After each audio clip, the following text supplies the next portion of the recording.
الرحیم۔ ایک فرض کے بارے میں، ادھار یا مانگی ہوئی چیز کا واپس لوٹانا، یہ بھی فرض ہے۔ نبی کریم صلی اللہ علیہ وسلم نے فرمایا، کسی نے کوئی چیز مانگی تو میں تمہیں واپس کر دوں گا، تو وہ مانگی ہوئی چیز واپس کر دینا یہ فرض ہے۔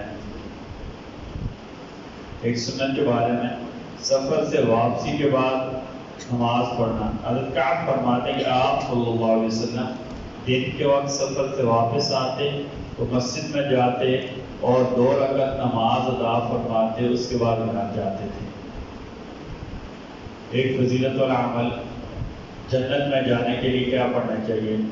آپ صلی اللہ علیہ وسلم فرمایا، جس نے پڑھا رضیت باللہ ربا بالاسلام دینا وبمحمد رسولا، 3 مرتبہ صبح پڑھا، 3 مرتبہ شام پڑھا، تو جنت اس کے لیے واجب ہو جائے گی۔ قرآن کریم کی نصیحت، سورہ آل عمران آیت نمبر 92، اللہ تعالیٰ فرماتے ہیں تم اس وقت تک نیکی اور بھلائی حاصل نہیں کر سکتے جب تک تم اپنے پسندیدہ مال کو اللہ کے راستے میں خرچ نہ کرو۔ جو کچھ بھی خرچ کرتے ہو اللہ تعالیٰ اسے اچھی طرح جانتے ہیں۔ اللہ تعالیٰ ہم سب کو کہنے سننے سے زیادہ عمل کی توفیق عطا فرمائے۔ بسم اللہ الرحمن الرحیم، بسم اللہ والصلاۃ والسلام علی رسول اللہ، بسم اللہ وعلی ملت رسول اللہ۔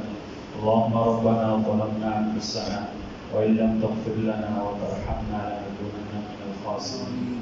رضينا بالله ربا وبالإسلام دينا وبمحمد صلى الله عليه وسلم رسولا ونبيا۔ آمين آمين۔